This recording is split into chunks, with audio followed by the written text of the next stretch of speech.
여러분 안녕하십니까, 진성호입니다. 서해 공무원 피격 사건의 검찰 수사가 지금 속도를 내고 있습니다. 당시 국방부 장관, 당시 해경청장을 이미 소환해 조사했습니다. 그런데 검찰과 별도로 이걸 조사하는 곳이 또 있습니다. 바로 감사원입니다. 그런데 감사원의 감사에서 상당히 놀라운 일이 벌어졌습니다. 자, 군보다 국정원이 먼저 정보를 취득했다는 겁니다. 그러니까 고 이대준 씨, 해양수산부 공무원 이대준 씨가 북한에서 표류하고 있다는 사실도 군보다 국정원이 먼저 알았습니다. 총살당하고 시신이 소각당하고 이런 것들도 군보다 국정원의 보고가 빨랐습니다. 그런데 문제는 국정원이 이 사실을, 대한민국 공무원이 북한 해역에서 표류하고 있다는 사실을 알고도 공식 보고하지 않았다는 겁니다. 자, 박지원 당시 국정원장이 따로 문재인 전 대통령에게 보고했을 가능성도 제기되고 있습니다. 자, 지금 진행되고 있는 것을 보면 박지원 당시 국정원장은 문재인 정권에게 불리한 정보들을 삭제를 지시한 혐의를 받고 있습니다. 실제 엄청나게 많은 이런 흔적들이 국방부와 해경, 국정원에서 사라졌다는 것을 확인했습니다. 왜 그랬을까요? 북한에서 억울하게 죽은 대한민국 국민의 이 억울한 사연을 월북으로 몰아가서 김정은에게 유리한 환경을 조성해주고 문재인의 유엔 총회 종전선언 연설을 빛나게 하기 위해서 이렇게 대한민국 국민의 죽음을 험하게 만든 것일까요? 자, 방금 전 조선일보와 단독 기사를 보도했습니다. 국정원이 합참보다 고 이대준 씨를 51분 먼저 발견했다는 겁니다. 그런데 청와대에 보고를 공식적으로 하지 않았다는 겁니다. 따로 거래를 했을까요? 자, 또 하나는 당시 서훈 청와대 국가안보실장이 이 관계장관 대책회의에서 당시 서욱 국방부 장관에게 월북 정황의 허위 정보를 주고 이걸 보고하라고 지시합니다. 자, 그런데 당시 안보실장 서훈은 어디서 이 내용을 들었을까요? 국정원일 가능성이 높지 않을까요? 아니, 국방부 장관도 모르는 그런 정보를 군에서 들었을까요? 아니면 국정원에서 들었을까요? 국정원이 군보다 정보 수집이 계속 빨랐다는 감사원의 감사 결과를 보면 박지원의 국정원이 문재인 청와대와 직접 거래를 해서 국방부나 해경의 내용과 다르게 월북으로 몰아간 게 아니냐는 의심이 듭니다. 이게 사실이라면 박지원은 어떻게 되겠습니까? 자, 박지원 전 국정원장 이 사건이 터지고 감사원 감사 검찰 수사를 할 때 계속해서 호들갑을 들고 있습니다. 자다가 봉창 두들긴다, 뭐가 뜻하, 나는 몰랐다. 왜 그렇게 했습니까? 만약에 본인이 당당하다면, 자신 있다면 조용히 있어도 됩니다. 그런데 국정원장을 지낸 사람이 이렇게 시끄러운 사람은 처음 봤습니다.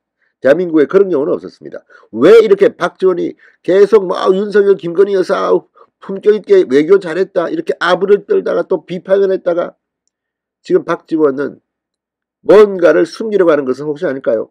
아무튼 방금 전 국정원의 놀라운 과거를 감사원이 캐냈습니다. 진성호의 융단 폭격 시작합니다. 박지원 전 국정원장을 융단 폭격합니다. 방송에 앞서 아직 진성호 방송에 구독자가 아니신 분은 붉은색 구독 버튼 눌러주십시오. 더 좋은 방송으로 보답하겠습니다. 자, 국정원이 2020년 9월 22일 해양수산부 공무원 고 이대준 씨가 북한 해역에서 북한군에 의해 발견됐다는 첩보를 합동참모본부 군보다 51분 먼저 파악했지만 이를 청와대 국가안보실에 공식 보고하지 않은 것으로 알려졌습니다. 이 사건을 감사한 이 감사원의 결과입니다.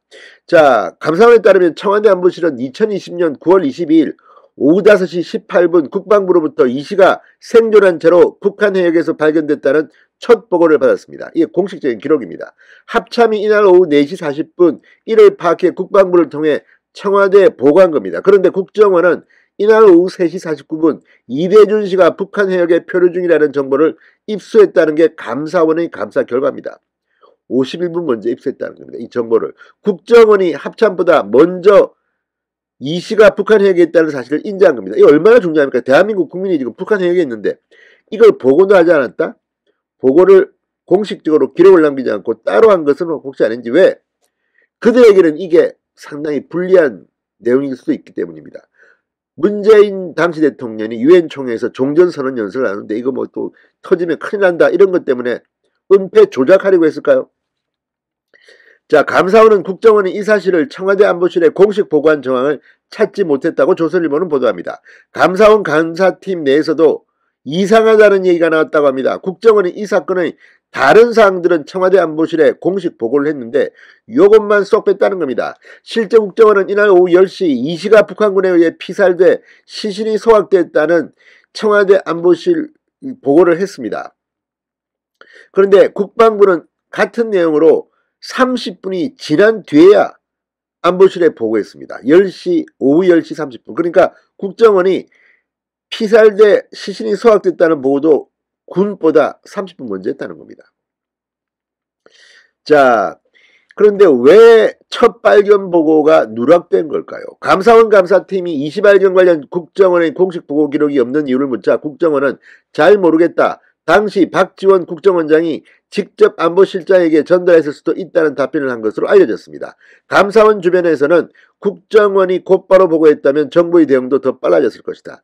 향후 검찰 수사에서 이유가 드러날 것이라는 얘기가 나옵니다. 자, 지금 검찰은 국방장관을 지낸 서욱, 그리고 해경청장을 당시 지냈던 김홍희, 이 사람들이 모두 다 청와대 회의에서 허위 정황, 그러니까 월북 정황을 보관하고 당시 청와대 안보실장으로부터 지시를 받았다는 겁니다. 이런 사실들은 검찰에서 다 진술한 것으로 보입니다.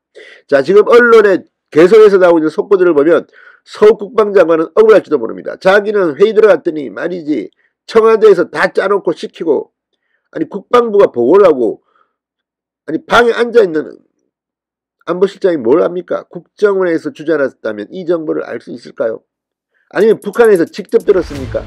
아무튼 기가 막힌 일들이 지금 벌어지고 있습니다. 어떤 경우든 박지원은 구속될 가능성이 점점 더 커지고 있습니다. 진성호의 융단 폭격이었습니다. 여러분 감사합니다.